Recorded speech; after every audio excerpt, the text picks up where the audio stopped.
ভারত যদি আমাদের ভালো না চাইতো, ভারত যদি আমাদের বাংলাদেশের ভালো না চাইতো, তাহলে 1971 সালে আমাদেরকে মুক্তিযুদ্ধে স্বাধীনতা এনে দিত না, বা স্বাধীনতা আমাদেরকে সহযোগিতা করতো না। ভারতে আমাদেরকে আশ্রয় দিত না, বা ভারত আমাদের লাঠি দিয়ে বা সবকিছু দিয়ে সাহায্য করতো না, খাবার ত্রাণ বস্ত্র সবকিছু দিয়ে সাহায্য করতো না। এমনকি বিমান দিয়ে সেনাদের উপর আক্রমণও তারা করাতো না। ভারত যদি আমাদের বন্ধুই না হতো, প্রকৃতপক্ষে তারা যদি আমাদের বন্ধু না হতো, তাহলে কি তারা আমাদের এরকম ব্যবহার করতে পারতো বা আমাদেরকে এত উপকার করতো? আদৌ অনেক লোক আছে বা অনেক পার্সন আছে যারা বলে কিনা ভারত আমাদের শত্রু, বা ভারত আমাদের ভালো চায় না, ভারত আমাদের খারাপ চায়। এটা তাদের জন্য, যে ভিডিওটা তাদের জন্য, যে ভারত যদি আমাদের খারাপ চাইতো, তাহলে 1971 সালে মুক্তিযুদ্ধ দেওয়ার সময় কেন আমাদেরকে সাহায্য করেছিল? কেন আমাদের যারা দেশ ছেড়ে পালিয়েছিল বা দেশে স্থান হচ্ছিল না, যুদ্ধ করতে পারছিল না, মা বোনেরা, তারা দেশে বাইরে ভারতে আশ্রয় নিয়েছিল। ভারত তাদেরকে পূর্ণবাস দিয়ে, খাবার দিয়ে, সবকিছু দিয়ে সহযোগিতা করেছিল। এমনকি অস্ত্র দিয়েও সাহায্য করেছিল, এমনকি ট্রেনিংও দিয়েছিল। ভারতের বাহিনীগুলো, আমাদের বাংলার মুক্তি বাহিনী, তাদেরকে ট্রেনিংও দিয়েছিল, বা ট্রেনিং দিয়ে তাদেরকে উপযুক্ত বা পরিপক্ক করেছিল। আমরা জানি যে আমাদের মুক্তিযুদ্ধ দীর্ঘ 9 মাস হয়েছিল। ঠিক সেই 9 মাসে ভারত আমাদেরকে যেভাবে সহযোগিতা করেছে, বা যতটুকু পারিতে সহযোগিতা করেছে, কই আর তো কোনো দেশ আমাদেরকে সহযোগিতা করে নাই।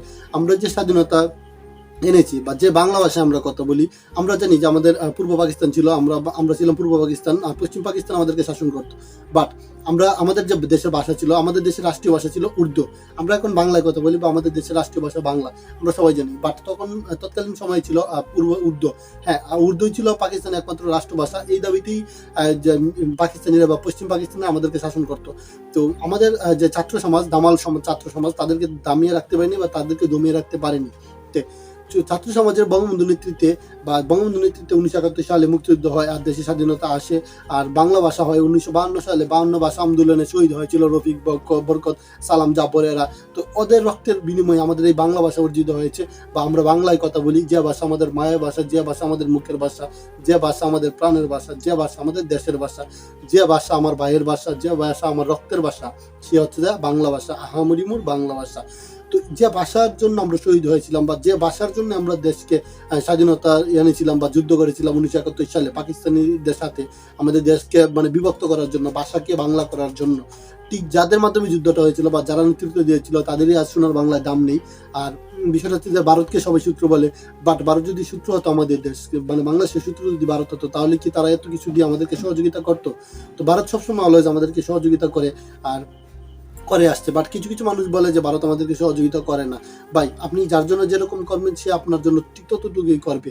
তো আমি শুধু আপনাদেরকে অতীত মনে করিয়ে দিলাম যে 1971 সালে ভারত আমাদেরকে যেভাবে সহযোগিতা করেছিল, কই আর তো কোনো দেশ বা কোনো রাষ্ট্র আমাদেরকে এভাবে সহযোগিতার হাত বাড়িয়ে দেয়নি। তাহলে কেন ভারতকে আমরা শত্রু বলবো? ভারত কিসের জন্য আমাদের সাথে শত্রুতামি করবে? তো তাদের দেশে পানি হয়েছে, বেশি বৃষ্টি হওয়ার কারণে তাদের দেশে বন্যা হয়েছে। ভাই, আমরা সবাই জানি ভারত আমাদের থেকে উঁচু, অনেকটা উঁচু আমাদের থেকে। তো যার ফলে ভারতের যে পানিটা, সেটা ডালু বা নিচে আসবে অলওয়েজ। উপরে যদি পানি জমা থাকে, সেই পানি তো নিচে আসবে, এটা অবশ্যই আসবে। তো আমরা সবাই জানি বিষয়টা এরকম যে উপরের পানি নিচে আসবে, সবসময় আসবে, অলওয়েজ আসবে। ভাই, এটা নিয়ে ভারতকে দোষারোপ করার কোনো প্রশ্নই আসে না। তো অনেকেই যে যারা আছে ভারতকে দোষারোপ করতেছেন, আসলে এটা ঠিক হচ্ছে না। তো উপরের পানি নিচে আসবে, এটা আপনি চিন্তা করে দেখেন, বা আপনার বাড়ি বা উঠানে আপনি খেয়াল করে দেখবেন যে পাশের যে উঁচু উঠানটা আছে, তার পানি এটা ঠিক গড়িয়ে নিচু উঠানটাতে নামতেছে। কারণটা কি? ওই উঁচু পানি নিচে অবশ্যই আসবে, গড়িয়ে আসবে, সেটা যে কোনো ভাবে হোক, আপনি বাদ দিয়েও রাখতে পারবেন না। তো আমরা সবাই জানি যে ভারতের পানি আমাদের বাংলাদেশে আসছে। এটা কিন্তু সত্য, বা প্রকৃতপক্ষে এটাই সত্য যে ভারতের পানি আমাদের বাংলাদেশে এসে আমাদের বাংলাদেশে বন্যা হয়েছে। ভারত হচ্ছে আমাদের চেয়ে উঁচু দেশ, যার ফলে তাদের পানিটা আমাদের দেশে এসে আমাদের বন্যা হয়েছে।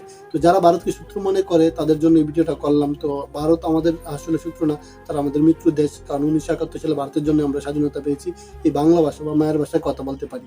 তো এই ছিল আজকের ভিডিও।